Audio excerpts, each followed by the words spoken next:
Hello CA inter students, welcome to my channel. आज हम देखेंगे सीए इंटर ऑडिट का चैप्टर 7। हम आज उसकी रिवीजन करेंगे। ठीक है, इस चैप्टर में सिर्फ ऐसे और सिर्फ ऐसे भरे हुए हैं, बट इसीलिए ये चैप्टर इम्पॉर्टेंट भी है क्योंकि ऐसे हमारे पेपर का एक बहुत बड़ा पार्ट होता है। ठीक है, तो इसको बहुत अच्छे से समझेंगे। ऐसे एक्चुअली देखा जाए तो सिंपल ही होते हैं क्योंकि ऐसे में सिर्फ इतना लिखा होता है कि ऑडिटर को इस सिचुएशन में क्या करना है और ये सिचुएशन आई तो क्या करना है, वो सिचुएशन आई तो क्या करना है। ठीक है, सिंपली हमें उसको उस तरीके से ही समझना है कि अगर एज अ ऑडिटर हमारे ऊपर वो सिचुएशन आई तो हमें क्या करना चाहिए। ठीक है, सो बेटर आप इसको एक डिफिकल्ट ना समझते हुए एक सिंपल चीज़ समझे तो आपको ज़्यादा जल्दी वो चीज़ ग्रास्प होगी। ऐसे को बहुत बड़ा करने की ज़रूरत नहीं है। क्लियर? चलो, हे सीए इंटर स्टूडेंट्स, केडीसी आपके लिए लाया है सीए इंटर ऑडिट के recorded classes for May 25, September 25 and Jan 26। और इस कोर्स की खास बात यह है कि आप हमसे फुल कोर्स तो खरीद ही सकते हो, बट अगर आपको इंडिविजुअल चैप्टर्स भी चाहिए तो वो भी हम आपको प्रोवाइड कर रहे हैं, and that too very affordable prices. तो आपको करना कुछ नहीं है, डिस्क्रिप्शन में फॉर्म की लिंक दी है, जस्ट फिल दैट और आपके रजिस्टर्ड मोबाइल नंबर पे सारे कोर्स की डिटेल्स आ जाएगी। तो why are you waiting for? Enrol now. So the name is completion and review. ठीक है, चलो सबसे पहला कौन सा ऐसे है? सबसे पहला ऐसे है ऐसे 560, दैट इज सब्सिक्वेंट इवेंट। ठीक है, अब सब्सिक्वेंट इवेंट मतलब क्या होता है? तीन चीजों को सब्सिक्वेंट इवेंट बोला गया है। पहला, ये हुई फाइनेंशियल स्टेटमेंट की डेट, दैट इज 31 मार्च। ठीक है, और ये हुई ऑडिट रिपोर्ट की डेट। ठीक है, फाइनेंशियल स्टेटमेंट 31 मार्च और सपोज ऑडिट रिपोर्ट तुम्हारी हुई 29 सितंबर। ठीक है, तो इसके बीच में जो भी इवेंट्स होंगे वो सब्सिक्वेंट इवेंट्स हैं। ठीक है, अब इसके बाद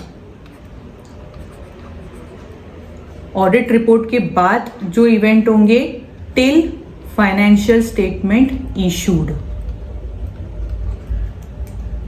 ठीक है, थोड़ा गंदा हो गया नहीं? फाइनेंशियल स्टेटमेंट इशूड, ये हो गया सेकेंड चीज। तो इसके बीच में होंगे, that is also subsequent event. And third, financial statement issued and after, उसके बाद, इशू करने के बाद। तो सिंपल, फाइनेंशियल स्टेटमेंट से लेके ऑडिट रिपोर्ट तक, ऑडिट रिपोर्ट से लेके फाइनेंशियल स्टेटमेंट जब तक इशू हुआ। इशू मतलब क्या? शेयर होल्डर्स को गया, दैट इज कॉल्ड इशू। ठीक है, और इशू होने के बाद, तो ये तीनों को, इस तीनों के बीच में जो भी इवेंट्स होंगे, जो भी चीजें होंगी, that is called subsequent event. ठीक है, between financial statement date and auditor report. ठीक है, after the date of auditor's report but before the date of financial statement issued and after the date of financial statement issued. Clear? अब इसमें दो type of events को हमें deal करना है। सबसे पहला क्या है कि events of provide evidence of conditions that existed at the date of financial statement। 31 मार्च में वो चीज एग्जिस्टेड थी, जैसे डेटर का बैलेंस एग्जिस्टेड था। ठीक है, कि 10 लाख रुपए लेना है हमें, 10 लाख रुपए के डेटर खड़े थे फाइनेंशियल स्टेटमेंट में। ठीक है, अब आफ्टर फाइनेंशियल स्टेटमेंट उसका इंसॉल्वेंसी, मतलब वो इंसॉल्वेंट हो गया तो रिकवरी डिफिकल्ट हो गई, ये बात का इवेंट है। ठीक है, तो जो भी फाइनेंशियल स्टेटमेंट के डेट पे जो भी कंडीशन थी उसको वो कंफर्म कर रहा है या एविडेंट कर रहा है कि वो दे सकता है, नहीं दे सकता है, उसका प्रूफ दे रहा है। ठीक है, सो दैट ये पहला एक चीज हो गई, इसको पहले इसको हमें डील करना है। और दूसरा,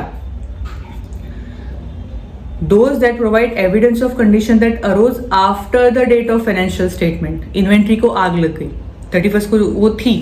ठीक है, बट आग लगने का कुछ नहीं था, but all of a sudden से 31 के बाद आग लग गई या आफ्टर इशू आग लग गई, वॉट एवर। सो इन दो टाइप ऑफ इवेंट्स के साथ, तो ये दो टाइप ऑफ इवेंट्स यहाँ भी हो सकता है, यहाँ भी हो सकता है और यहाँ भी हो सकता है। तो इन दो टाइप ऑफ इवेंट्स के साथ हमें डील करना पड़ता है, ऑडिटर को डील करना पड़ता है। ठीक है।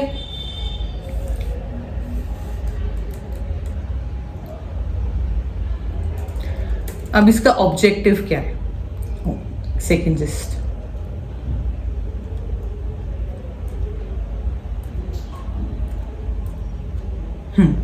अब इसका ऑब्जेक्टिव क्या है, किसका, इस ऐसे का, हर ऐसे का कोई ना कोई ऑब्जेक्टिव होता है, किस पर्पज से वो ऐसे बनाया गया है। ठीक है, सबसे पहला क्या है कि हमें obtain sufficient appropriate audit evidence about the events occurring between the date of financial statement and auditor's report that require adjustment। ठीक है, एडजस्टमेंट जिस फाइनेंशियल स्टेटमेंट में एडजस्ट क्या करना है, जो इवेंट फाइनेंशियल स्टेटमेंट और ऑडिट रिपोर्ट के बीच में हुआ है। ठीक है, और second, response appropriately to the fact that become known to the auditor after the date of auditor's report, कि अगर वो पहले उसको पता चलती तो हो सकता है वो ऑडिट रिपोर्ट अमेंड करते। ठीक है, वापस एक बार बोल रही हूँ, ऑब्जेक्टिव क्या है ऐसे का कि जो भी events between financial statement and audit report हुए हैं उसको तुमने एडजस्ट कैसे किया है। ठीक है, एंड दूसरा, जो आफ्टर ऑडिटर्स रिपोर्ट हुए हैं उसको तुमने कैसे उसके साथ डील किया है। ठीक है, ये दो चीजें हमें देखनी है। क्लियर। अब आते हैं कि किस तरह से उसको करना है, एक्चुअल काम पे आते हैं। ठीक है, सबसे पहली चीज, ये तीनों को अच्छे से ध्यान रखना। ठीक है, उसी से रिलेटेड पूरा ऐसे है। अब किसकी बात चल रही है, फाइनेंशियल स्टेटमेंट और ऑडिट रिपोर्ट के बीच की बात चल रही है। ठीक है, तो सबसे पहले तो हमें क्या करना है, मतलब ऑडिटर को क्या करना है, पहले तो ऐसे कोई इवेंट हुए हैं क्या वो आइडेंटिफाई करना है।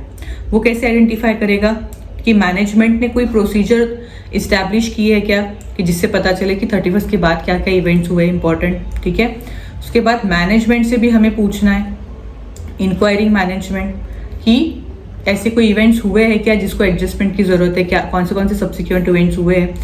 रीडिंग मिन्यूट्स क्यों पढ़ने, क्योंकि अगर कोई सब्सिक्वेंट इवेंट हुए तो वो 100% मीटिंग्स में डिस्कस होते हैं। ठीक है, एंड इंटीरियम फाइनेंशियल स्टेटमेंट भी हमें देखनी है। इंटीरियम मतलब जो साल के बीच में बनाई गई है, तो दोनों का डिफरेंस देख के हमें हो सकता है समझे कि इसके बाद 31 में के बाद कुछ हुआ है या नहीं। क्लियर।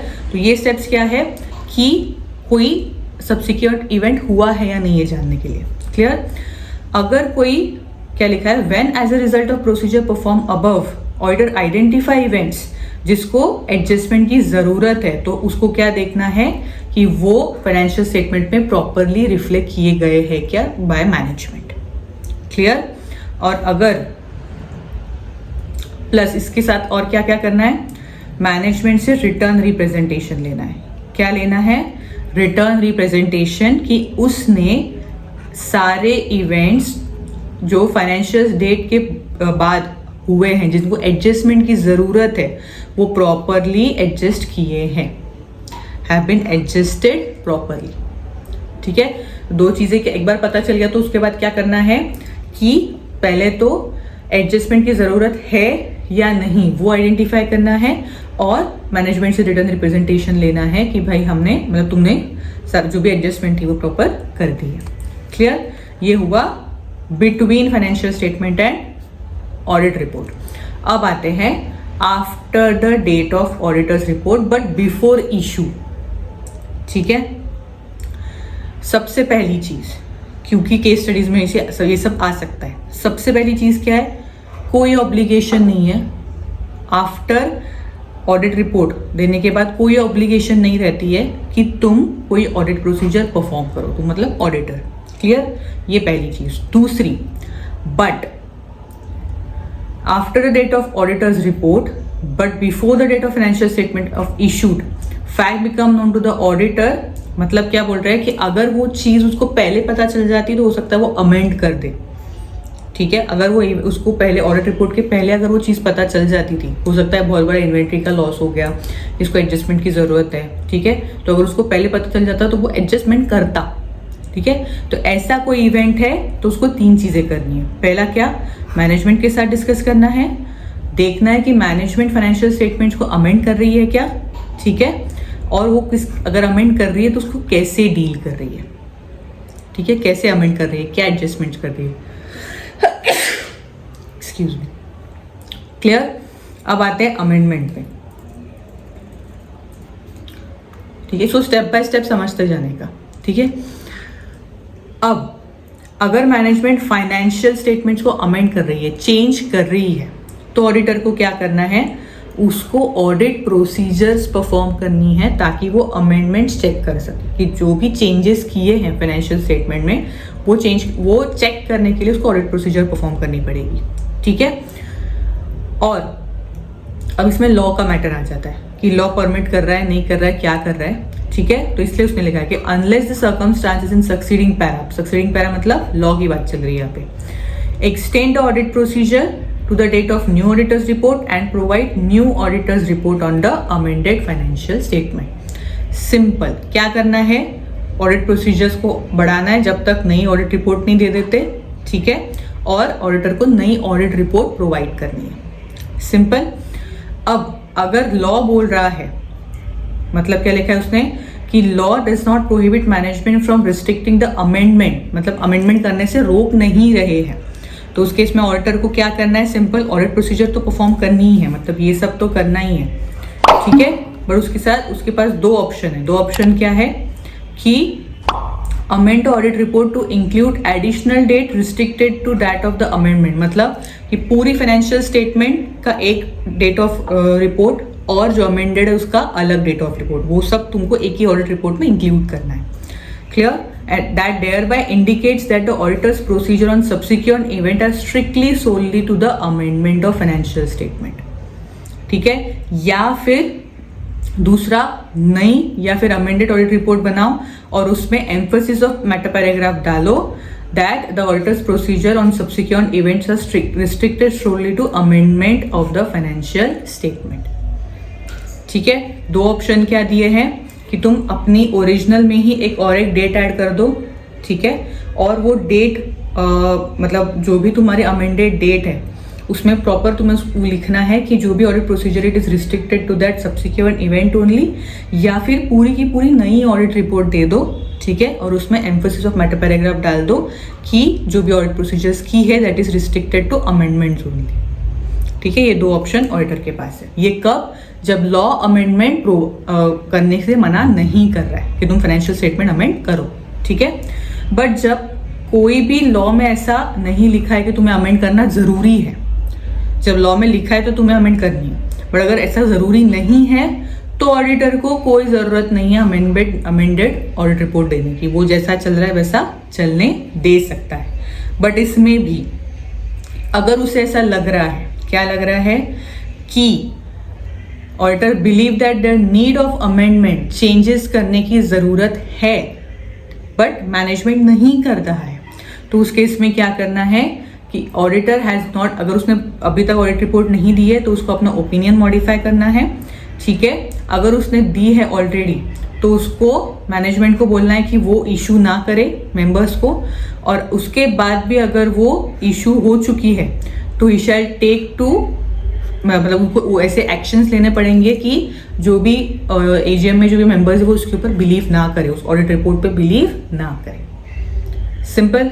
सबसे पहले क्या है, सबसे पहले हमने क्या देखा, पहली बात तो किसकी बात चल रही है, ये चल रही है ऑडिट रिपोर्ट इशू होने के बाद, ठीक है। But sorry, audit report issue होने के बाद बट फाइनेंशियल स्टेटमेंट इशू होने से पहले, ऑडिट रिपोर्ट के डेट के बाद या फाइनेंशियल स्टेटमेंट के इशू होने से पहले, उसके बीच की बात चल रही है, क्लियर। मैनेजमेंट के साथ डिस्कस करना है, अमेंडमेंट की जरूरत है तो वो देखना है। अमेंडमेंट की जरूरत है, लॉ बोलता है अमेंड करो तो ऑडिट प्रोसीजर परफॉर्म करो और नई ऑडिट रिपोर्ट या फिर उसी में एक एडिशनल डेट डाल दो, ठीक है। बट लॉ ऐसा कुछ नहीं बोलता अमेंड करने की जरूरत है, तो ऑडिटर को कुछ भी करने की जरूरत नहीं है, ठीक है। एडिशनल कुछ भी देने की जरूरत नहीं है। पर अगर फिर भी उसको लगता है कि ऐसा बड़ा वो इवेंट है जिसकी वजह से चेंजेस करने की जरूरत है तो, और मैनेजमेंट चेंज नहीं कर रही है, तो उस केस में उसको अपना ओपिनियन मॉडिफाई करना है। अगर रिपोर्ट चली गई है तो इशू करने से मना करना है मैनेजमेंट को, और उसके बाद इशू भी हो चुकी है तो भी he has to make sure कि जो भी मेंबर्स है वो उसके ऊपर बिलीव ना करें, उस रिपोर्ट के ऊपर, क्लियर। अब तीसरा आता है, लास्ट क्या बचा, लास्ट इशू होने के बाद, फाइनेंशियल स्टेटमेंट इशू होने के बाद, दोनों का ऑलमोस्ट ट्रीटमेंट सेम है, ठीक है। सबसे पहले उसमें वही करना है। क्या करना है? डिस्कस विथ मैनेजमेंट, अमेंडमेंट की ज़रूरत है क्या और मैनेजमेंट उसके साथ कैसे डील कर रही है। ठीक है, फिर अगर अमेंड कर रही है मैनेजमेंट तो क्या करना है? ऑडिट प्रोसीजर्स परफॉर्म करनी है। ठीक है, जो भी और इसमें एडिशनल स्टेप क्या आएंगी, क्योंकि अब इश्यू हो चुका है तो क्या लिखा है? Review the step taken by management to ensure that anyone in receipt of previously issued financial statement together with audit report is inform of the situation. ये इसमें एडिशनल पॉइंट है कि अब तो फाइनेंशियल स्टेटमेंट जा चुकी है, इश्यू हो चुकी है, तो ऑडिटर को ये देखना है कि मैनेजमेंट क्या स्टेप ले रहे हैं, किस बात के स्टेप्स, कि सामने वाले को मेंबर्स को इस सारी सिचुएशन का पता चले कि नहीं अमेंडमेंट हो रही है या अमेंडमेंट की ज़रूरत है, तो आप थोड़ा भरोसा मत करो या आप रुक जाओ। ठीक है, व्हाटएवर कैसे कम्युनिकेट कर लिया। Unless circumstances when law regulation does not provide management from restricting amendment, तो उसको ऑडिट प्रोसीजर एक्सटेंड करनी है और न्यू ऑडिट रिपोर्ट देनी है। ठीक है, plus emphasis of matter paragraph में लिखना है। ठीक है, और अगर मैनेजमेंट कोई भी स्टेप्स नहीं लेती है, कौन सी ऊपर स्टेप्स बताई मैंने, कि जो भी मेंबर्स को इशू हुई है financial statement, to make sure कि उनको ये सिचुएशन का पता चले कि अमेंडमेंट वगैरह कर रहे हैं। अगर वो ऐसा नहीं कर रहे हैं तो ऑडिटर को क्या करना है कि भाई वो मतलब उसको स्टेप्स लेने हैं कि जो भी मेंबर्स है वो उस रिपोर्ट पे भरोसा ना करें। ठीक है, तो दोनों सिचुएशन में जो करना है एक्चुअली वो समहाउ सेम है। चलो अब आते हैं नेक्स्ट एसे पे। Next essay is going concern, essay 570। Going concern मतलब क्या? बिजनेस चलने वाला है या नहीं आगे। ठीक है, अगर चलने वाला है आगे तो नॉर्मल कोर्स मतलब जैसे अकाउंटिंग होती है वैसी होती है। ठीक है, क्या लिखा है? When use of going concern basis of accounting is appropriate, asset liability will be able to realize its asset and discharge its liability in the normal course of business. But अगर गोइंग कंसर्न नहीं है वो organisation, तो जो भी financial statement है उसको liquidation basis पे हमें अकाउंट फॉर करना पड़ता है कि जिस भी बेसिस पे उस मतलब जिस भी वैल्यू पे वो सोल्ड होने वाली उतना रिटर्न डाउन करना पड़ता है। इसीलिए गोइंग कंसर्न देखना ज़रूरी है। ठीक है, अब इस ऐसे का ऑब्जेक्टिव क्या है? सबसे पहला ऑब्जेक्टिव क्या है कि जो भी मैनेजमेंट का कि मैनेजमेंट ही फाइनेंशियल स्टेटमेंट्स बनाते हैं, तो गोइंग कंसर्न बेसिस सही है या नहीं, इससे रिलेटेड ऑडिट एविडेंस जमा करने हैं ऑडिटर को। ठीक है, दूसरा कंक्लूड करना है कि मटेरियल अनसर्टेनिटी तो एग्जिस्ट नहीं करती। ठीक है, मतलब गोइंग कंसर्न है बट डामाडोल है, मैटर डामाडोल है। ठीक है, अभी ऐसी केसेस चल रही है कंपनी की जिसका अगर माइनस मतलब लॉस वाला रिजल्ट आया या हार गए कंपनी, तो हो सकता है कंपनी बंद हो जाए। So that is a material uncertainty, important material. ठीक है, और रिपोर्ट करना अकॉर्डिंगली। तो ये 3 ऑब्जेक्टिव से ये ऐसे बनाया गया है। क्लियर? अब सबसे पहले देखते हैं कि मैनेजमेंट की क्या रिस्पॉन्सिबिलिटी है रिलेटेड टू गोइंग कंसर्न।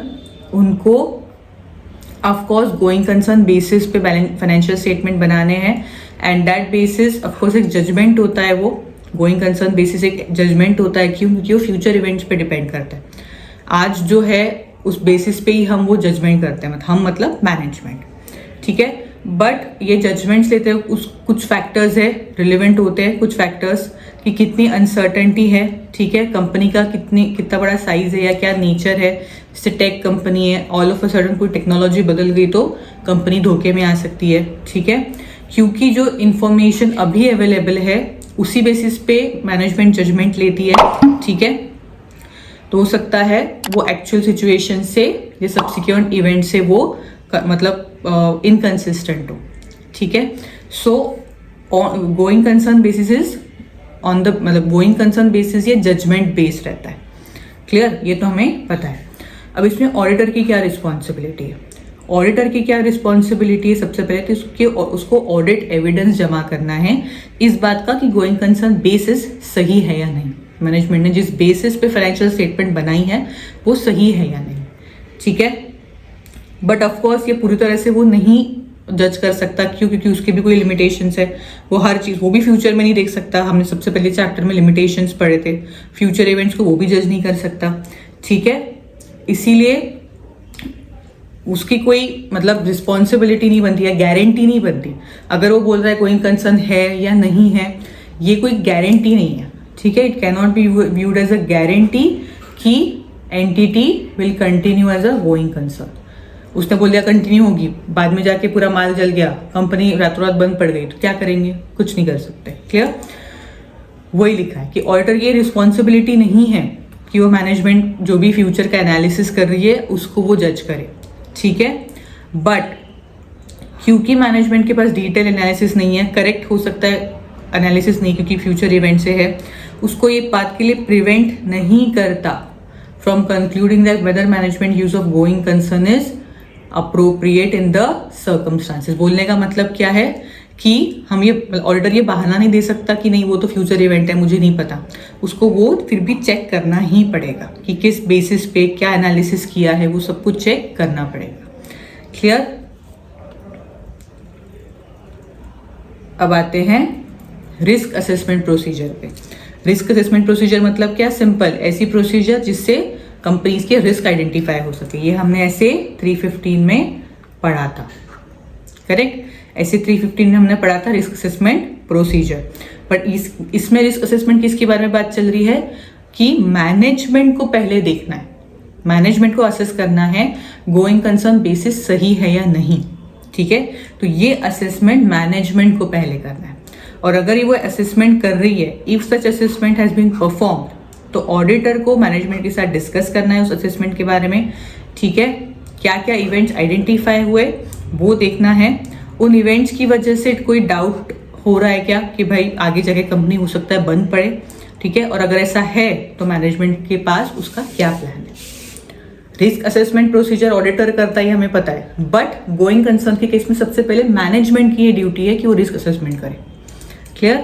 और अगर उसने रिस्क असेसमेंट परफॉर्म नहीं किया है तो ऑडिटर को पूछना है कि तुम्हारा कोई इंटेंशन है परफॉर्म करने का, करने वाले हो कि नहीं करने वाले हो, ठीक है। And inquire of management whether events that make us doubt on the ability to going concern exist, मतलब ऐसी कोई कंडीशंस एग्जिस्ट है क्या, वो उनसे पूछताछ करनी है।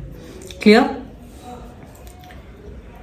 उसके बाद कुछ एग्जाम्पल्स दिए हैं कि किसकी वजह से हमें ये लगेगा कि कंपनी धोखे में है, ठीक है।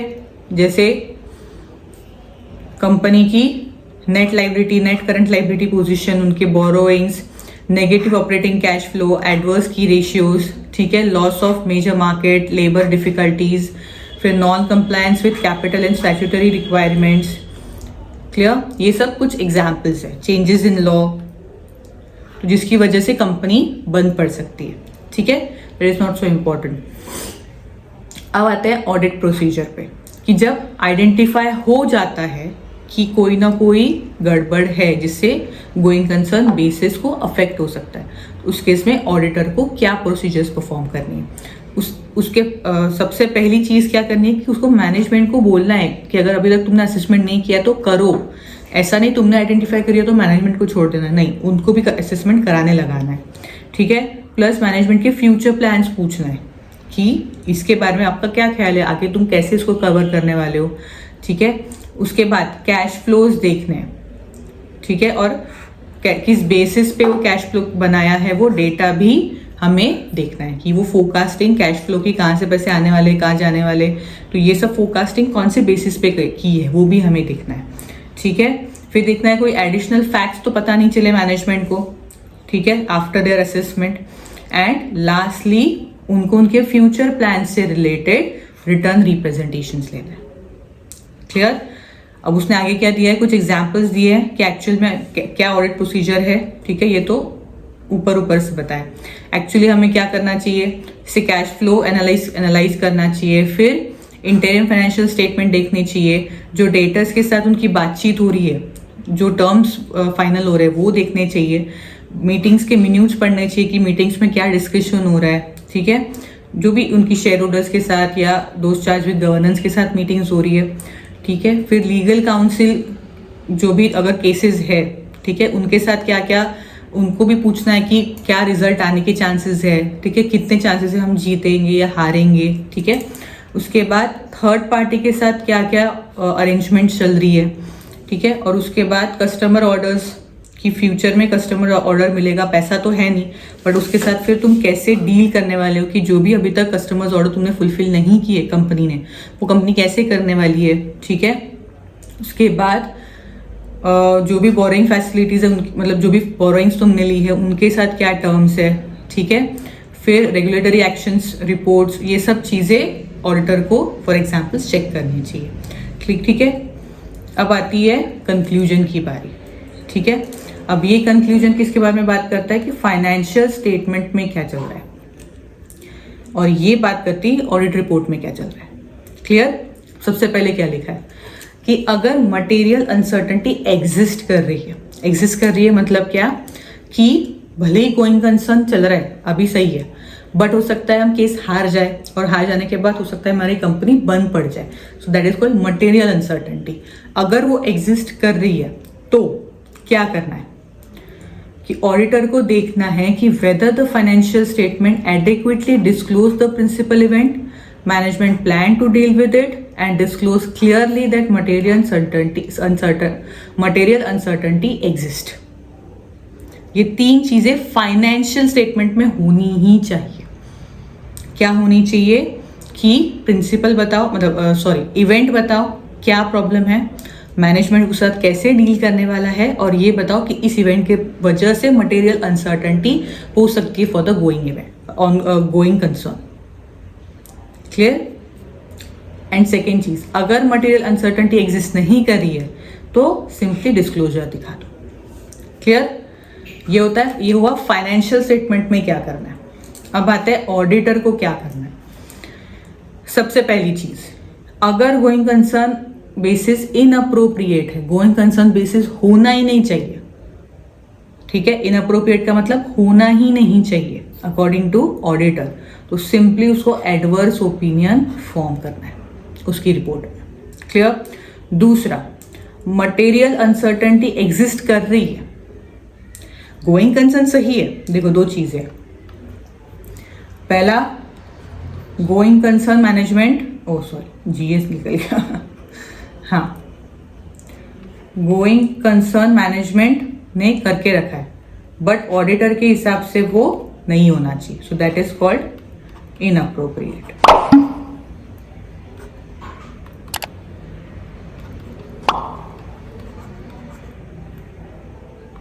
Clear, that is called inappropriate. Second, going concern है, चल रही है, ठीक है, बट मटेरियल अनसर्टेनिटी एग्जिस्ट हो रही है, ठीक है, तो दैट इज कॉल्ड ये सेकेंड वाला चीज जो हम देख रहे हैं। क्लियर। एंड तीसरा क्या है, गोइंग कंसर्न है बट मटेरियल अनसर्टेनिटी एग्जिस्ट नहीं करती है, तो उसके इसमें कुछ भी नहीं करना है, सिर्फ डिस्क्लोजर, फाइनेंशियल स्टेटमेंट, ऑडिटर को कुछ नहीं करना है। क्लियर। तीन चीजें क्लियर हो गई। अब सेकेंड में देखते हैं क्या लिखा है। मटेरियल अनसर्टेनिटी एग्जिस्ट कर रही है, तो उस केस में क्या करना है कि अलग से ऑडिटर रिपोर्ट में अलग से पैराग्राफ बनाना है रिलेटेड टू, उसमें हेडिंग क्या होगी, material uncertainty related to going concern, और उसमें ऑडिटर को क्या करना है, draw attention to note the financial statement that disclose such matter and state that these events indicate that material uncertainty exist. उस पैराग्राफ में क्या लिखा है कि मटेरियल अनसर्टेनिटी हो सकती है, वो मैटर डिस्कस करना है, ठीक है, और अलग से उसका हेडिंग में ये सब आना चाहिए। ठीक, क्लियर। अब जब मटेरियल अनसर्टेनिटी एग्जिस्ट नहीं करती, if adequate disclosure about a material uncertainty is not made, ठीक है, क्या लिखा है, मटेरियल अनसर्टेनिटी है। क्लियर। ऊपर क्या है जो हमने फाइनेंशियल स्टेटमेंट में पढ़ा कि अगर है तो क्या करना है, फाइनेंशियल मैनेजमेंट को फाइनेंशियल स्टेटमेंट में क्या चेंजेस करने हैं या क्या डिस्क्लोज करना है, वो चीज अगर नहीं करती है, क्या लिखा है, if adequate disclosure about the material uncertainty is not paid in financial statement.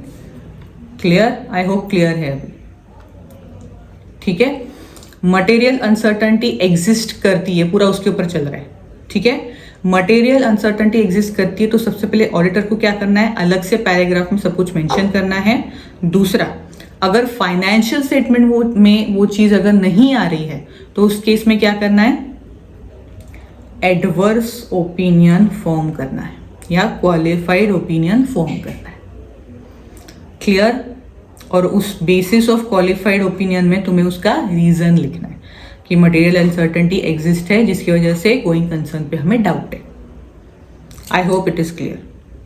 ठीक है, अगर एग्जिस्ट नहीं करती तो उसके इसमें कुछ भी नहीं करना है जैसे मैंने बताया। और लास्ट उसने क्या बोला है कि अगर मैनेजमेंट ने असेसमेंट किया ही नहीं तो उस केस में भी क्या करना है, क्वालिफाइड या डिस्क्लेमर ऑफ ओपिनियन हमें देना है। क्लियर। कब क्या करना है, फाइनेंशियल स्टेटमेंट में मटेरियल अनसर्टेनिटी एग्जिस्ट कर रही है तो उसको डिस्क्लोज मैनेजमेंट ने करना है। ठीक है, उसको उससे रिलेटेड जो भी वहाँ पे इन डिटेल पूरा वहाँ पे मैटर आना चाहिए। ठीक है, बट अगर कोई मटेरियल अनसर्टेनिटी नहीं है related to the financial statement तो उस केस में क्या करना है, सिर्फ डिस्क्लोजर देख के खत्म करना है। क्लियर। अब ऑडिट रिपोर्ट में क्या करना है, अगर गोइंग कंसर्न बेसिस इनअप्रोप्रिएट है तो एडवर्स ओपिनियन। ठीक है, मटेरियल अनसर्टेनिटी एग्जिस्ट है, गोइंग कंसर्न चल रहा है बट मटेरियल अनसर्टेनिटी एग्जिस्ट है तो उस केस में क्या करना है, ऑडिट रिपोर्ट में अलग से हेडिंग बनाना है, उसमें पूरी सारी रिपोर्टिंग करनी है। ठीक है, और अगर फाइनेंशियल स्टेटमेंट में ये चीज़ नहीं दिखाई गई होगी तो एडवर्स ओपिनियन देना है और बेसिस ऑफ ओपिनियन में तुम्हें पूरा लिखना है। क्लियर। एंड तीसरा, अगर रिस्क असेसमेंट जो ऊपर हमने पढ़ा वो मैनेजमेंट ने नहीं किया तो भी क्वालिफाइड ओपिनियन या डिस्क्लेमर ऑफ ओपिनियन देना है। क्लियर। चलो डन। नेक्स्ट ऐसे इज ऐसे 450, that is evaluation of misstatement identified during the audit. ठीक है, अब ये किसकी बातें कर रहा है, this SA is completely related to misstatements. ठीक है, मिसस्टेटमेंट्स क्या होता है ये हमारा हो चुका है ऑलरेडी। क्लियर। अब इसका ऑब्जेक्टिव क्या है, सबसे पहले जब हम ऑब्जेक्टिव पता कर लेते हैं ना तब हमें आगे की प्रोसीजर की ऑब्जेक्टिव से रिलेटेड ही स्टेप्स होते हैं कि अगर ये हुआ तो क्या करना है, ये हुआ तो क्या करना है। तो ऑब्जेक्टिव किसी भी ऐसे का समझना बहुत जरूरी है कि वो ऐसे क्यों बनाया गया है। क्लियर।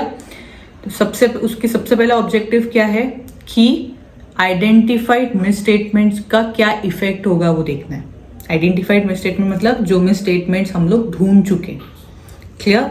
और दूसरा, अनकरेक्टेड मिसस्टेटमेंट का क्या इफेक्ट है। अनकरेक्टेड मिसस्टेटमेंट मतलब क्या कि हमने वो ढूंढा बट मैनेजमेंट ने उसको करेक्ट नहीं किया। मतलब कि हमने मैनेजमेंट को बताया कि 50 से 60 जो भी इनवॉइसेस है वो फेक है। ठीक है, या परचेज इनवॉइसेस फेक है। क्लियर। बट मैनेजमेंट ने उससे रिलेटेड कुछ भी नहीं किया, उसको एज इट इज रहने दिया, इफेक्ट वगैरह कुछ भी नहीं दिया, उसको रिवर्स नहीं किया, कुछ भी नहीं। So that is called uncorrected misstatement. Clear. अब उसने क्या बोला है कि सबसे पहले हमें क्या करना पड़ता है कि the auditor shall determine whether overall audit strategy and plan needs to be revised. क्यों? क्योंकि जब मिसस्टेटमेंट्स निकलती है हमें एडिशनल चेकिंग करनी पड़ती है। क्लियर। अब कब करना है रिवाइज्ड, उसने 2 केसेस दिए। सबसे पहले कि जो नेचर ऑफ आइडेंटिफाइड मिसस्टेटमेंट्स है, ठीक है, वो किसी दूसरे मिसस्टेट मतलब एक में मिसस्टेटमेंट निकली जैसे परचेसेस में निकली, हो सकता है सेल्स में भी हो। ठीक है, हो सकता है सारे एक्सपेंसेस में भी हो। क्लियर। तो अदर मिसस्टेटमेंट्स भी एग्जिस्ट कर रहे हैं क्या जो मटेरियल हो सकते हैं। क्लियर, पहली बात। या फिर तब हमें रिवाइज करने की जरूरत है जब एग्रीगेट ऑफ मिसस्टेटमेंट ये मटेरियलिटी हमारी टच कर जाते हैं। सपोज हमने 10 लाख रुपए मटेरियलिटी रखा कि 10 लाख के ऊपर के ट्रांजैक्शन हम चेक करेंगे, नीचे के नहीं करेंगे। क्लियर। तो उस केस में एग्रीगेट जितने भी हमारे मिसस्टेटमेंट्स हुए हैं वो मिसस्टेटमेंट्स का एग्रीगेट 10 लाख के ऊपर जा रहा है क्या, या 10 लाख टच कर रहा है क्या। ठीक है, तो इन दोनों केसेस में हमें हमारा प्लान रिवाइज करने की जरूरत है, एडिशनल चेकिंग करने की जरूरत है। क्लियर। तो ऑडिटर को मैनेजमेंट को सबसे पहले रिक्वेस्ट करनी है कि वो चेक करे क्या क्या प्रॉब्लम्स है। क्लियर। और ऑडिटर के रिक्वेस्ट पे अगर मैनेजमेंट चेक कर भी लेता है कि कौन से क्लास ऑफ ट्रांजैक्शन में प्रॉब्लम है, कौन से बैलेंसेस में प्रॉब्लम है, तो उसके बाद भी रुक नहीं जाना है। उसके बाद भी ऑडिटर को एडिशनल प्रोसीजर परफॉर्म करनी है, ये चेक करने के लिए कि मिसस्टेटमेंट्स बची है या नहीं अभी तक, कि पूरी खत्म कर दी ऑडिट मैनेजमेंट ने। क्लियर। अब नेक्स्ट क्या बोला है कि ऑडिटर की क्या ड्यूटी है कि वो टाइमली कम्युनिकेट करे सारे मिसस्टेटमेंट्स मैनेजमेंट को। ठीक है, टाइमली कम्युनिकेट करने की वजह से क्या होता है कि management time to time action ले सकता है, या फिर अगर डिसएग्री है तो वो सब कुछ वही टाइम पे डिस्कस हो जाता है। ऐसा नहीं कि तुम पूरा गट्ठा लेके आ जाओ स्टेटमेंट्स का, फिर मैनेजमेंट को वापस से पूरा चेक करना पड़े। That should not be a correct procedure.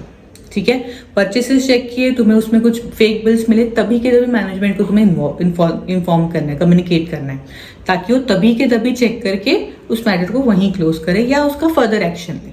Clear? अगर मैनेजमेंट ने रिफ्यूज किया करेक्ट करने के लिए कोई भी मिसस्टेटमेंट्स जो भी उसको कम्युनिकेट हुए हैं, तो जो भी ऑडिटर है उसको पहले तो रीजन पूछना पड़ता है कि तुम क्यों करेक्ट नहीं कर रहे हो, क्यों उसको वैसे का वैसा रहने दे रहे हो। ठीक है, and shall take understanding into account when evaluating whether financial statements are free from material misstatement. Financial statement पे उसका क्या असर हो रहा है वो भी साथ ही साथ ऑडिटर को देखना पड़ता है। रीजन भी पूछो क्यों नहीं कर रहे हो, ठीक है, और उसका इफेक्ट भी देखो। क्लियर? अब हमने आइडेंटिफाई कर लिए, मैनेजमेंट को बोल दिया करेक्ट करने के लिए, मैनेजमेंट ने कुछ चीजें करेक्ट की, कुछ नहीं की। ठीक है, जो नहीं की that is called uncorrected misstatement. अब उसके लिए हमें हमारी मटेरियलिटी को रीअसेस करना पड़ेगा, हमें वापस से मटेरियलिटी डिसाइड करनी पड़ेगी। क्यों?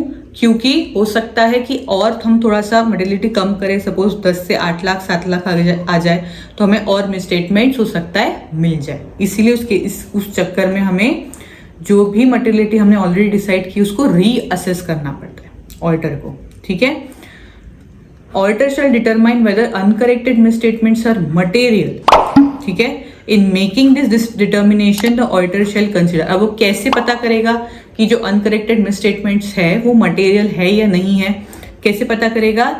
Size and nature of the misstatement, कि कितना अमाउंट है, या जैसे रिलेटेड पार्टी से रिलेटेड मिसस्टेटमेंट्स है तो वो एक मेजर है, उसमें तुम मटेरियलिटी मत लगाओ, तुम पूरा ही फिर चेक कर लो। अगर उसमें तुम्हें 2-4 ट्रांजैक्शन में भी कुछ मिसस्टेटमेंट दिखती है और मैनेजमेंट उसको करेक्ट करने के लिए भी तैयार नहीं है, ठीक है, तो उस केस में वो मटेरियल मिसस्टेटमेंट माना जाएगा।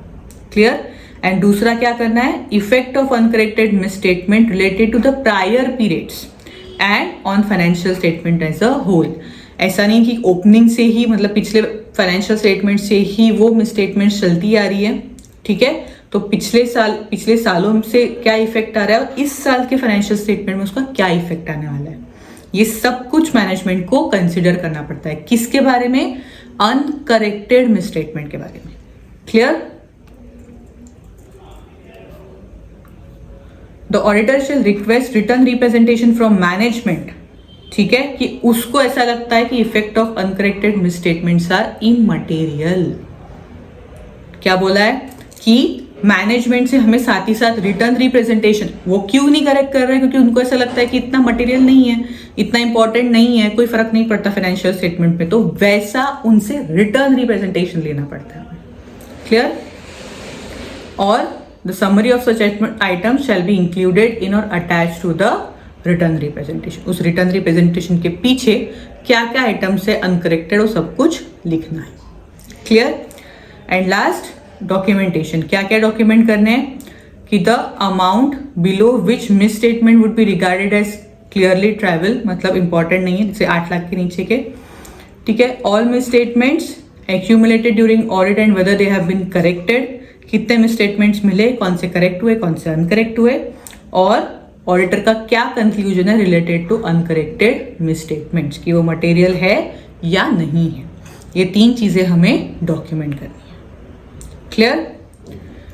चलो, हमारा नेक्स्ट ऐसे है ऐसे 580, that is written representation. Written representation is very simple.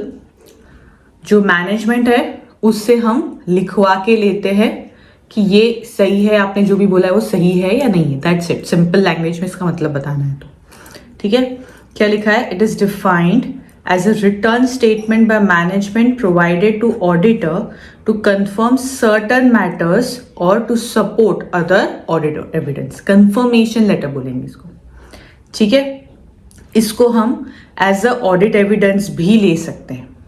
ठीक है, बट इसमें मेन पॉइंट क्या है कि भले ही रिटर्न रिप्रेजेंटेशन को हम एज अ ऑडिट एविडेंस बोल सकते हैं या it kind of necessary audit evidence, but they do not provide sufficient appropriate audit evidence that on their own about any matter. मतलब सिर्फ किसी चीज पे रिटर्न रिप्रेजेंटेशन लेने से हमारे मतलब ऑडिटर की रिस्पॉन्सिबिलिटी खत्म नहीं हो जाती. You have to check it is additional evidence. Clear? क्या ऑब्जेक्टिव इज ऐसे का? सबसे पहले तो रिटर्न रिप्रेजेंटेशन ऑब्टेन करना मैनेजमेंट से, ठीक है. फिर ऐसे जो भी दूसरे तुम काम कर रहे हो, दूसरा कोई भी असर्शंस को कंफर्म कर रहे हो, ठीक है, उससे रिलेटेड भी रिटर्न रिप्रेजेंटेशन लेना, ठीक है, to support other audit evidences relevant to the financial statement by means of written representation. And last, वो रिप्रेजेंटेशन दे या ना दे, अकॉर्डिंगली तुम्हें उसको रिएक्ट करना है, रिस्पॉन्ड करना है. Respond appropriately to written representation which provided और विच डू नॉट प्रोवाइडेड. दिया तो भी उसको कैसे डील करना है वो देखना है, नहीं दिया तो उस मैटर को कैसे डील करना है, ये जो भी ऐसे हमें मतलब ऑडिटर को सिखाता है. क्लियर? अब सबसे मेन जो रिटर्न रिप्रेजेंटेशन मांगते हैं उस किससे रिलेटेड मांगते हैं? It is about management responsibility involves confirmation of fulfilment of management responsibility in the following areas. कौन सा एरिया है? सबसे पहले preparation of financial statement. Financial statement applicable financial reporting framework के अकॉर्डिंग तुमने बनाया है या नहीं, ये सबसे पहला return representation and important written representation रहता है. ठीक है, इट इज एक्सपेक्टेड कि उनको नॉलेज है किस तरह से फाइनेंशियल स्टेटमेंट बनी है, बट वो एडिशनली जो जिन्होंने भी बनाया है फाइनेंशियल स्टेटमेंट, अगर उसमें कोई एक्चुअरीज है या स्टाफ इंजीनियर है, कोई इंटरनल उनका एम्प्लॉय है, उन सबकी मदद लेके वो फाइनेंशियल स्टेटमेंट बना रहे हैं तो उनकी वो हेल्प ले सकते हैं, but final responsibilities of management. Clear? ये हो गया पहला रिटर्न रिप्रेजेंटेशन. दूसरा, इट इज रिलेटेड टू कि उसने ऑडिटर को सारी रिलेवेंट इंफॉर्मेशन प्रोवाइड की है, ठीक है, and all transactions have recorded and reflected in financial statement. क्योंकि ऑडिटर इनहेरेंट लिमिटेशंस पढ़े ना हमने, तो क्योंकि ऑडिटर सारे ट्रांजैक्शंस चेक नहीं कर सकता, तो इसीलिए इसको एक इंपॉर्टेंट ऑडिट एविडेंस बोला गया है. ठीक है, और इसलिए इंपॉर्टेंट, इसलिए ये सब उसमें लिखना जरूरी है, ये सब कंफर्मेशन लेना मैनेजमेंट से जरूरी है. क्लियर? ठीक है, वही बोला है कि सिर्फ बोलना काफी नहीं है. ठीक है, मैनेजमेंट से वो चीज लिखवा के लेना कि सारे ट्रांजैक्शन कंप्लीट है, सारी इंफॉर्मेशन दिए, सब कुछ लिखवा के लेना जरूरी है. क्लियर? क्योंकि इससे क्या हो जाता है, ऑडिटर फ्री हो जाता है कि हाँ इन्होंने खुद ने माना है कि सारी इंफॉर्मेशन ये प्रोवाइड कर चुके हैं, अब इसके बेसिस पे मैं ऑडिट करूंगा. ठीक है, अगर वही इस कश्मकश में कि मुझे पूरी इंफॉर्मेशन मिली है या नहीं, तो वो पूरी तरह से ऑडिट नहीं कर पाएगा. क्लियर? कभी कभी ऑडिटर को एक बार मांगने के बाद वापस से रिटर्न रिप्रेजेंटेशन सारे मांगने पड़ते हैं. उसको क्या बोलते हैं? Management has to reconfirm its, auditor may also ask management to reconfirm its acknowledgement and understanding. कब? जब स्पेसिफिकली पहले किसी और ने साइन किया था, ठीक है, जिसने टर्म्स साइन किए, टर्म्स ऑफ ऑडिट एंगेजमेंट, वो लोग अभी तक मतलब वो पोजीशन छोड़ के जा चुके हैं. ठीक है, या फिर पिछले साल टर्म्स बनाए थे, इस साल नहीं बनाए. ठीक है, या फिर कोई भी ऐसा इंडिकेशन है कि मैनेजमेंट को उनकी रिस्पॉन्सिबिलिटीज नहीं समझ में आए, उनको नहीं समझ में आया कि फाइनेंशियल स्टेटमेंट उनको बनाने हैं या फाइनेंशियल स्टेटमेंट के हर एलिमेंट के लिए वो रिस्पॉन्सिबल है, तो ऐसे टाइम पे उनसे वापस से रिटर्न रिप्रेजेंटेशन हमें लेने पड़ते हैं. क्लियर? अब ये हो गया पर्टिकुलर चीज से रिलेटेड रिटर्न रिप्रेजेंटेशन, बट बहुत सारे ऐसे हैं जो मतलब उस पर्टिकुलर चीज से लेके भी रिटर्न रिप्रेजेंटेशन मैनेजमेंट से मांग सकते हैं, तो वो एडिशनल रिटर्न रिप्रेजेंटेशन हमें मैनेजमेंट से लेना पड़ता है.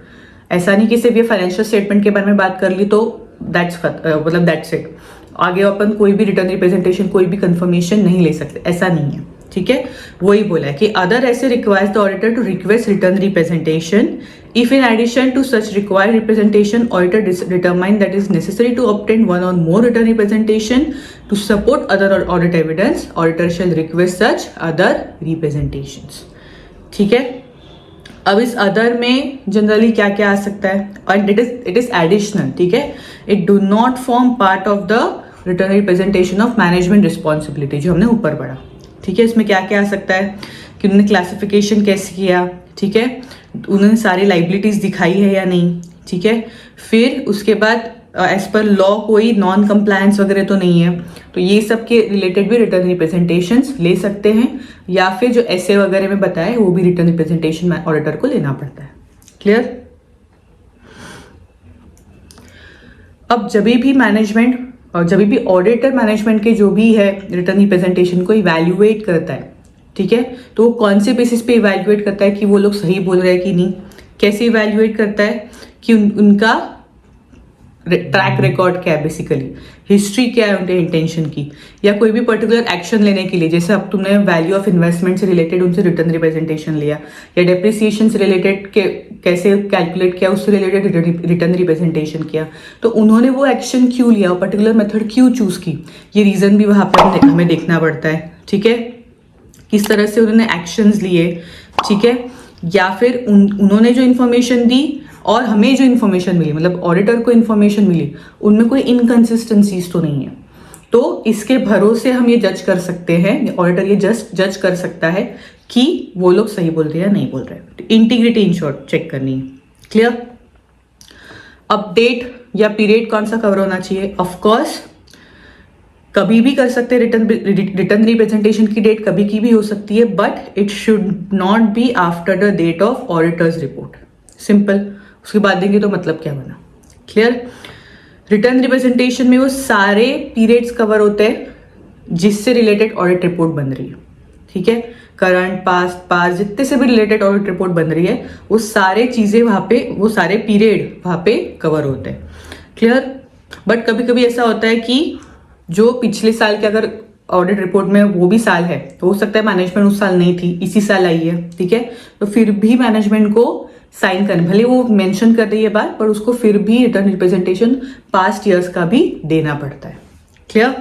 अब ऊपर वाले के भरोसे हमने डिसाइड कर लिया कि इंटीग्रिटी, मतलब उनके बातों पे भरोसा कर सकते हैं या नहीं, तो उसके बाद क्या करना है वही उन्होंने बताया कि if the auditor is concern about the competency, integrity and ethical values, ठीक है, तो उसको क्या करना है, उसकी वजह से उनकी रिलायबिलिटी पे कितना इफेक्ट हो रहा है या ऑडिट एविडेंसेस पे कितना इफेक्ट हो रहा है वो उसको देखना है, ठीक है। अगर written representation other audit evidence के साथ इनकंसिस्टेंट है तो उसको एडिशनल प्रोसीजर्स परफॉर्म करनी पड़ेगी उसको रिजॉल्व करने के लिए, ठीक है। अगर वो अनरिजॉल्व रहता है तो उसको you should have to reconsider the risk assessment, ठीक है, कि कितना और धोखा बढ़ना है और कितना उसको एक्सटेंड करना है, अपने ओपिनियन पे उसका क्या फर्क पड़ रहा है, वही लिखा है कि if the auditor concludes that return representations are not reliable, the auditor shall take appropriate action including determining possible effect on opinion. Clear? अब रिटर्न रिप्रेजेंटेशन मैनेजमेंट ने नहीं की दिए, तो एक या एक से ज्यादा जो भी तुमने मांगे उन्होंने नहीं दिए, तो क्या करना है, मैनेजमेंट से पूछो क्यों नहीं दे रहे हो, उनकी इंटीग्रिटी रिवैल्यूएट करनी पड़ेगी कि ये सही बंदे हैं या नहीं, ठीक है, एंड अब उसको देखना पड़ेगा कि ओपिनियन पे तुम्हारा क्या असर हो रहा है, उसकी वजह से तुम्हारे ओपिनियन चेंज करना पड़ रहा है या नहीं पड़ रहा है। क्लियर? अब डिस्क्लेमर ऑफ ओपिनियन कब देना है? सबसे पहली बात कि उन्होंने जो भी प्रोवाइड किया उसके ऊपर सिग्निफिकेंट डाउट है, उनकी इंटीग्रिटी पे, उनके रिटर्न रिप्रेजेंटेशन पे अगर ऑडिटर को डाउट है तो वो डिस्क्लेमर दे सकता है, या फिर उसने अगर प्रोवाइड ही नहीं किया related to the responsibilities regarding financial preparation, तो उसको डिस्क्लेमर ऑफ ओपिनियन, ऑडिटर को ओपिनियन देना है, डिस्क्लेमर ऑफ ओपिनियन उनको देना है। क्लियर? ये हुआ सिंपल ऐसे रिलेटेड टू रिटर्न रिप्रेजेंटेशन। अब आते हैं SA 260, that is significance of communication with those charge with governance. दोस्त चार्ज विद गवर्नेंस कौन होते हैं? जो with the responsibility for overseeing strategic direction of the entity and obligation related to the account, जो ऊपर सब देखते हैं, मेन डिसीजंस लेते हैं, ठीक है। कभी कभी दोनों सेम भी हो सकते हैं। मैनेजमेंट जैसे जनरली स्मॉल एंटिटीज में ओनर मैनेजर सब एक ही होता है, ठीक है, या जो देख रहा है ओवरसाइट कर रहा है, बड़े बड़े इसमें हो सकता है जो भी दोस्त चार्ज विद गवर्नेंस में उसमें जो मैनेजमेंट में उसमें से कोई लोग सिमिलर हो, ठीक है, कुछ भी हो सकता है। इसीलिए इस डाइवर्सिटी की वजह से it is not possible to specify for all audits the person with whom the auditor to has to communicate. इसमें उसको खुद से डिस्कस करना पड़ेगा कि कौन सी पार्टी को उसको कम्युनिकेट करना और कौन सी पार्टी को नहीं, और ये उसको कैसे पता चलेगा, थ्रू ऐसे 315। यहाँ ऐसे 315 का रेलेवेंस आता है कि तुम उनका गवर्नेंस पूरा जब एंटिटी को अंडरस्टैंड करते हो तो गवर्नेंस को भी उस टाइम पे तुम्हें अंडरस्टैंड करना पड़ता है, तो ऑटोमेटिकली तुम्हें समझ में आ जाता है कि मुझे किसे रिपोर्ट करना है, मतलब ऑडिटर को किसे रिपोर्ट करना है। क्लियर? इसका ऑब्जेक्टिव क्या है कि कम्युनिकेट करना क्लियरली कि ऑडिटर की क्या रिस्पॉन्सिबिलिटीज है, ठीक है। उसके बाद दोस्त चार्ज विद गवर्नेंस से इंफॉर्मेशन लेना, ठीक है, उनको अपने ऑब्जर्वेशंस बताना, ठीक है, और उनके साथ कम्युनिकेशन जारी रखना। These are the basic objectives of SA. क्या क्या मैटर्स कम्युनिकेट करने? सबसे पहले ऑडिटर्स की रिस्पॉन्सिबिलिटी। रिस्पॉन्सिबिलिटी क्या है कि the auditor is responsible for forming and expressing an opinion of financial statement, ये उनको बताना है। And the audit of financial statement does not rely management और दोस्त charge with governance from their responsibility. ये दो चीजें उनको बतानी है, उनको कम्युनिकेट करनी है, ठीक है। दूसरा, उनका क्या प्लान है कि कितने टाइमिंग में होने वाला ऑडिट, क्या क्या वो कवर करने वाले, ठीक है। फिर सिग्निफिकेंट फाइंडिंग्स बताना है कि उनकी ऑडिटर की अकाउंटिंग पॉलिसी पे क्या राय है, ठीक है। फिर उसके बाद उनको क्या क्या डिफिकल्टीज आई ऑडिट करते वक्त, क्लियर। उसके बाद मैनेजमेंट से रिलेटेड बातें बतानी, अगर दोनों में सेम नहीं है, दोस्त charge with governance and management is completely different, तो और क्या चीजें बतानी है कि मैनेजमेंट के साथ क्या क्या सिग्निफिकेंट मैटर्स डिस्कस हुए, ठीक है, रिटर्न रिप्रेजेंटेशंस क्या क्या मांगे, क्लियर। उसके बाद ऐसे ही कोई सिग्निफिकेंट मैटर्स अगर कोई होंगे तो वो कम्युनिकेट करने हैं विद दोस्त चार्ज विद गवर्नेंस, ठीक है। अगर ऑडिटर लिस्टेड कंपनी का ऑडिट कर रहा है तो उस केस में और 2-3 चीजें बतानी पड़ती है। It is related to independence, क्या कि एंगेजमेंट टीम एथिकल रिक्वायरमेंट से कंप्लाई कर रही है, ठीक है। कोई भी नेटवर्क फर्म या कोई भी फर्म्स का हमारा कोई भी कनेक्शन नहीं है, सब जगह से हम लोग इंडिपेंडेंट है, ठीक है। और अगर कोई थ्रेट है तो हमने उसको सेफगार्ड लगा के रखा है। तो लिस्टेड कंपनी के केस में ये 3 चीजें और कम्युनिकेट करनी पड़ती है, क्लियर। उसके बाद लास्ट इज डॉक्यूमेंटेशन। क्या डॉक्यूमेंट करना है कि जो भी ओरली बातें हुई है वो ऑडिटर को डॉक्यूमेंट करना है, और जो भी रिटर्न बातें हुई है विद दोस्त चार्ज विद गवर्नेंस के साथ उसकी कॉपी हमारे ऑडिट डॉक्यूमेंटेशन में होनी चाहिए। Simple, clear. अब आते हैं ऐसे 265। It is all about internal control, छोटे, ठीक है, सिंपल है। इंटरनल कंट्रोल से रिलेटेड क्या देखना है और उससे रिलेटेड क्या कम्युनिकेट करना है, ठीक है। अब बताया गया है कि डिफिशिएंसी का मतलब क्या है। क्या है डिफिशिएंसी का मतलब? कि जो भी इंटरनल कंट्रोल्स डिजाइन हुए हैं, ठीक है, वो मिसस्टेटमेंट्स फाइंड आउट नहीं कर पा रहे, उसको प्रिवेंट ही नहीं कर पा रहे, क्लियर।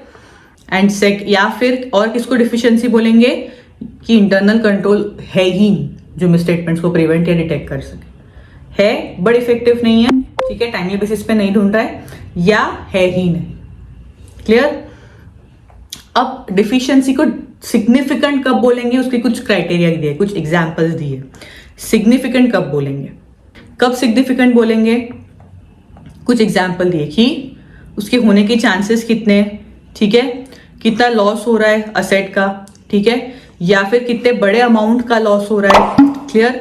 उसके बाद वॉल्यूम, एक पर्टिकुलर अकाउंट में कितना ज्यादा वॉल्यूम ऑफ ट्रांजैक्शंस हो रहे हैं, ठीक है, फिर उसकी फ्रीक्वेंसी क्या है और क्यों हो रहा है वो, या एक्सेप्शन ट्रांजैक्शंस क्यों हो रहे हैं। तो ये सब कुछ एग्जांपल्स है, इसके बेसिस पे सिग्निफिकेंट डिफिशिएंसी, मतलब कोई पर्टिकुलर डिफिशिएंसी सिग्निफिकेंट है, इंपॉर्टेंट है, ये डिसाइड होता है, clear.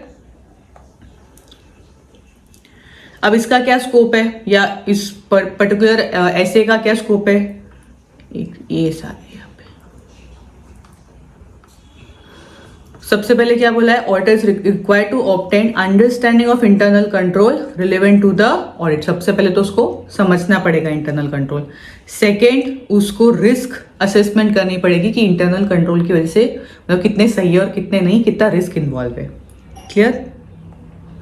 And lastly, he has to communicate related to deficiencies to those charged with governance and management. ठीक है, अब कम्युनिकेशन कैसे करना है? सबसे पहले ऑडिटर को क्या कम्युनिकेट करना है? राइटिंग में सिग्निफिकेंट डिफिशियंसीज बतानी है दोनों को, ठीक है, mainly those charge with governance को, ठीक है, और कोई डिफिशियंसीज होगी वो भी कम्युनिकेट करनी है। उसके बाद ऑडिटर को रिटर्न रिप्रेजेंटेशंस लेना है मैनेजमेंट से कि उसमें मतलब उस रिटर्न रिप्रेजेंटेशन में क्या होगा कि इंटरनल कंट्रोल का पूरा डिफिशियंसीज का पूरा डिस्क्रिप्शन कि क्या क्या तकलीफें हैं, ठीक है, and sufficient information to enable those charge with governance and management to understand the context of communication. क्यों ये इंपॉर्टेंट है बताना कि इंटरनल कंट्रोल में डिफिशियंसीज है तो उसकी वजह से क्या होने वाला है, ये सब कुछ उसमें होना चाहिए, ठीक है। And last, the auditor shell explain, auditor को और क्या एक्सप्लेन करना है? मेन चीज कि उसका काम फाइनेंशियल स्टेटमेंट में ओपिनियन फॉर्म करना है, ठीक है। इंटरनल कंट्रोल वो चेक करना उसकी रिस्पॉन्सिबिलिटी है क्योंकि उसके भरोसे वो ऑडिट प्रोसीजर्स को परफॉर्म करेगा, उसके भरोसे वो ओपिनियन देगा, ठीक है। इंटरनल कंट्रोल्स की डिफिशियंसीज निकालना है, उसके ऊपर ओपिनियन देने का उसका कोई मतलब ये नहीं है, सॉरी, ओपिनियन देने का उसका कोई भी राइट बोल सकते हैं या ओपिनियन देने का उसका कोई भी काम नहीं है, वो उसका काम नहीं है, उसका फाइनेंशियल स्टेटमेंट का काम है, बट उसकी वजह से हम इंटरनल कंट्रोल चेक करना जरूरी है, इसीलिए वो ये सब कुछ कर रहा है, ये उसको क्लियरली बताना पड़ता है। Clear? So that's it, chapter over. I hope आपको वीडियो पसंद आया हो। पसंद आया तो do like this video and subscribe my channel, और जिसे भी इस वीडियो की ज़रूरत होगी तो उसके साथ ज़रूर शेयर कीजिएगा, ठीक है। All the best.